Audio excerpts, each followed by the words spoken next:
No, dobre. Takže takto som to vykrátil, čiže obišiel jednu diodu. A ideme to skúsiť zapnúť, už som to aj poskladal. No, ahojte pri ďalšom videu. Chcel som sa podeliť s takouto parádou. Nechcel som to natáčať, lebo ten televízor je 75 palcový, páni. Na dĺžku to má 1,60 m, 1,70 m. No keď som to postavil vedľa seba, tak to bolo také vysoké ako ja, no ja mám 1,75 m. Hej. Takže zhruba asi to môže byť. No a veľmi, veľmi zložité to bolo na rozoberanie, potreboval som tu človeka, čo mi s tým pomôže, vybrať z toho displej, to bola jedna katastrofa.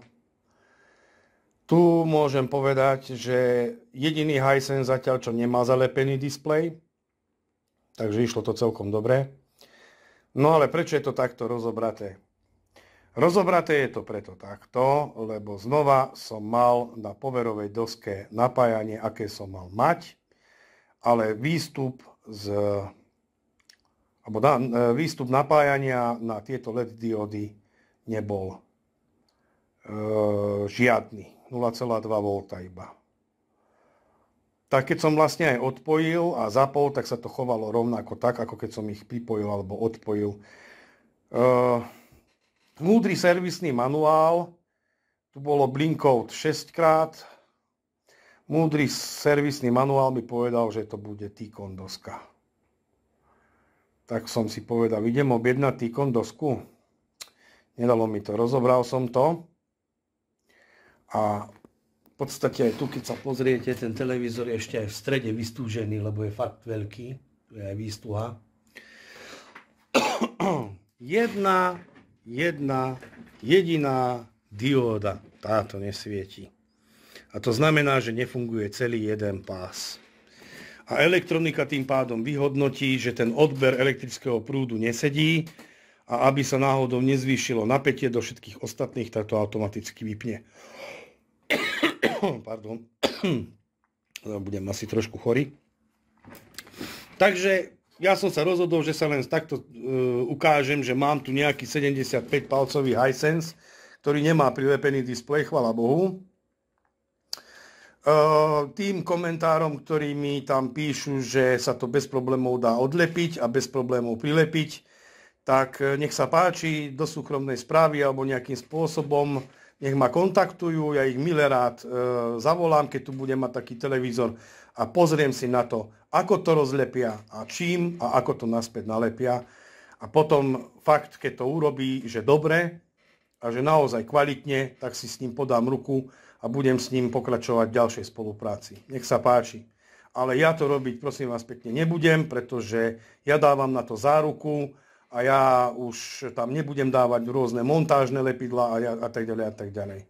Takže jednoducho, keď už výrobca niečo lepí, tak tam to lepí takým spôsobom, že za predpokladu teda, že už to rozoberať nebude nikto, že to proste skončí na tejto zemi svoju púť a pôjde to do Hajan, pôjde to niekde do zberných surovín a kúpi sa nový. Takže je to skutočne takým spôsobom riešené, že lepiť to, ja som videl, našiel som na internete rôzne lepiace pásky, ale vôbec nie sú určené na túto problematiku, sú to montážne lepiace pásky. Dobre, je tam na nich napísané, že do 65 stupňov, aj to by vyhovovalo, ale ja fakt neberiem zodpovednosť za to, že keď zákazník bude pozerať 10-11 hodín v kuse televízor a zrazu mu z toho vypadne displej na zem a vytrhá mu so všetkým všetko, tak ako bohužiaľ nie. To si ja nezoberiem na krk. Ja vlastne nezarábam na týchto televízoroch 200, 300, 400, 500 eur. Hej? To v žiadnom prípade. Takže ja na tom zarábam tak málo, že mne sa to ani zákazníkovi, ani mne vôbec nevyplatí do toho ísť. Zákazníci nemajú záujem to zaplatiť, ako tam niekto správne napísal, tak keď to nemá záujem zaplatiť, ja nemám záujem sa s tým vôbec babrať. Hej? Takže ja si myslím, že to je, dúfam, že pochopiteľné pre tých, ktorí majú na končekoch prstoch mienku, že mi niečo takéto chcú ešte napísať. Dobre? Takže idem vyskúšať teraz takú srandu. Urobím to na vlastne týmto LED diodám, je to v podstate jedno. Ja ešte predtým, než objednám tie diódy nové, rovno všetky, lebo poviem vám tak, keby to bol môj televízor, tak to urobím na pata a mata a to znamená, že vlastne len vykrátim tú jednu vadnú diódu, alebo ju proste odstránim a nalepím sem z iného plošného spoja a zapojím a založím. Neriešim, ja mám doma dva takto televízory, fungujú, ale to je pre mňa, hej. Keď to robím pre zákazníka, tak to robím poriadne, to znamená, že sa menia úplne všetky. Ja si nemôžem dovoliť vymeniť len tento jeden pás, stejnak sa len jeden pás nedá objednať.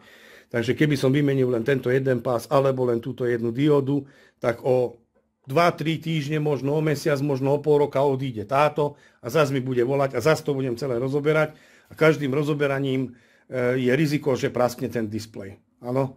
Takže ja to budem meniť celé, ale aby som sa úplne presvedčil, tak spravím takú srandu, že takzvané vykrátim tú diódu, čiže nebude mať jeden LED pás, nebude mať 6 diód, ale iba 5. Vypočítal som, že mi to vychádza na zhruba 2,8 V na jednu diódu.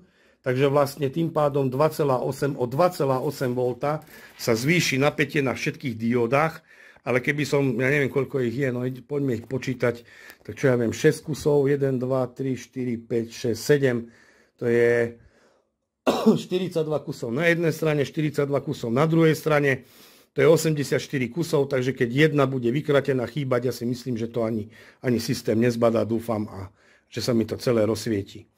Takže vyskúšam ju vykrátiť a poskladať ho len tak priebežne, založiť iba dosku, mainboardku, power supplyku a keď sa to rozsvieti, tak je to jasná vec a idem to objednať. Tak, poďme na to. No, dobre.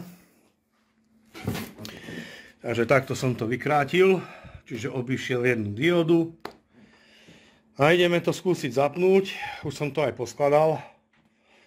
A nenatáčam, že ako to skladám. Prepáčte, je tu bordel taký, že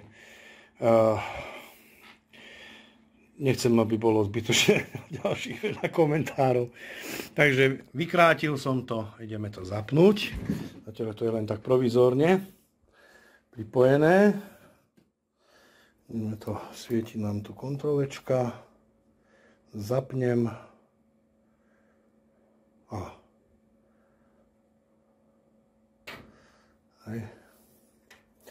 Takže vidím, že stále 6 krát bliká. To znamená, že to nebol blink code, ale bolo to len štandardné žeravenie. Nazvime to ako na starých televízoroch. Svietia. Paráda. Dobre, to je všetko. Ako nebudem ja vravím natáčať video, ja tu potrebujem viacej ľudí na to mať. Ja nechcem sa mi zabávať s videom, to všetko retušovať. Toto bolo len také rýchle, krátke videjko, že ako sa to dá, vidíte sami. Samozrejme, existujú, ja netvrdím, že nie, existujú na internete rôzne spôsoby, rôzne meracie prístroje, testery LED diód, hej. To sú všetko veci, do ktorých ja musím investovať. A keď som si to spočítal, tak ma to vyjde na rádovo toľko, že by som musel opraviť aspoň 25 televízorov, aby sa mi peniaze vôbec vrátili za tie testery. A ja verím, že raz príde čas, ako sa mi to stalo raz na HP-čkových notebookoch pred niekoľkými rokmi, tak aj tu príde čas, kedy to ľudia prestanú absolútne dávať opravovať. Takže vyhodím za to stovky eur a bude sa mi to tu váľať ako niektoré zariadenia, ktoré tu mám a nepoužívam už, lebo už ich nemám na čo použiť. Takže mne ostáva len jediné, presvedčiť sa, jednoduché by to bolo mať ten tester na LED diódy, pripojiť ho ku týmto LED diódám, bez toho, aby som vyberal displej a skontrolovať, že či je tam chyba. Ale zase na druhej strane, ak by som ten tester mal, pripojil a otestoval a zistil, že skutočne sú vadné diódy, aj tak by len ten displej musel ísť von. Tak či onak. Takže ja som displej vybral von. Takýmto spôsobom toto je úplne 100%, lebo už sa mi stalo aj to, že som objednal nové LED diódy, prišli, založili sme, aj tak nefungovalo, lebo nebola chyba ešte len tam. Takže takto som sa presvedčil, že určite 100% to sa nedá vylúčiť. Hej, keby som toto odpojil, odtrhol, tak ho už nezapneme. Už sa vôbec nezapne celý. Ja to teoreticky môžem aj ukázať. V podstate. Takto, odpojím to. Hej, lebo to prd držalo, ale stačilo to na ten test. Znova pripojím televízor do zásuvky. Znova ho zapnem. Vidíte? Ten blik ste videli? Bol blik. A tým to skončilo. Takže stačí jedna jediná dióda, že nejde na všetkých tých pásoch. Ale znova hovorím, kľudne by som mohol urobiť, zobrať podobný pás, odpíliť, ja som už videl aj takú robotu, a už som si to aj ja tak robil, odpíliť z iného pásu, ktorý je funkčný, takýto kúsok, túto odstrániť diódu, na toto prilepiť ten plošáčik s novou diódou, jeden káblik, druhý káblik, fasa. Ja takú robotu budem robiť len sám pre seba, lebo mne je to jedno. Ale toto má zákazník, klient, dávam na to záruku nejakú, to si nemôžem dovoliť. Takže sa budú meniť všetky tieto diódy.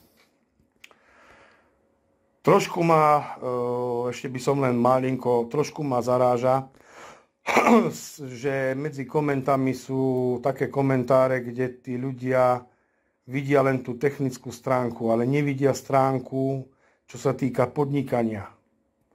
A ja k tomu nebudem nič vraveť, je na internete veľmi veľa videí, kde to už niekto vysvetľoval. Tam bol jeden napríklad revízny technik, nebudem ho menovať, kto si chce, nájde tie videá, nebudem teraz robiť nikomu zatiaľ reklamu, kde mu bolo vyčítané, že on ako revízny technik si zoberie za revíziu, ja neviem, 500, 700 alebo koľko eur trestne, že za čo? Tak sa nasral a natočil jedno video polhodinové, kde po stole rozložil všetky zariadenia a vymenoval a ukázal faktúry, že ho všetky tie zariadenia, ktorými robí revízie, stáli 25 000 eur. Hej. Takže ja sa tiež nebudem vyjadrovať k tomu, ja si poviem len svoj názor, ale aby ste vedeli, že je to nejaká práca. To nie je o tom, že zistite mi, ľudia sú na to často zvyknutí, že prosím vás, zistite mi, čo bude stáť oprava. Ale ja nie som kúzelník, že sa na to pozriem, mám rentgenové oči a už vidím, že tá jedna dióda nejde a už mu viem povedať cenu. Ja to musím rozobrať a to niekto musí zaplatiť, tú moju čas a moju prácu. Hej. Takže ja sa skutočne nebudem púšťať do tých zalepených displejov, zabíjať na tom 2-3 hodiny, kým to rozlepím, aby mi to nepuklo. Potom to naliepať naspäť, ale že to musíte sa presne trafiť, lebo ak nenalepíte veľký displej presne na milimeter, tak vám nebude už sedieť ani rám, ani nič. To nie je také jednoduché a ten zákazník, keď mu poviem cenu za opravu, tak povie nie, kašlite na to. Takže na čo to robiť? Jednoducho prídem ku klientovi, vidím, že je prilepený displej a rovno ho s týmto oboznámim. Nehnevajte sa, toto nebude zaplatená robota. Kúpte si radšej druhý. Lebo keby som mu vykalkuloval cenu, tak on povie, tak to si 100 dohodím a kúpim nový. No má pravdu. Takže ďakujem pekne ešte raz za zhliadnutie mojich videí. Znova zopakujem a stále budem opakovať dookola to isté. Ďakujem za podporu.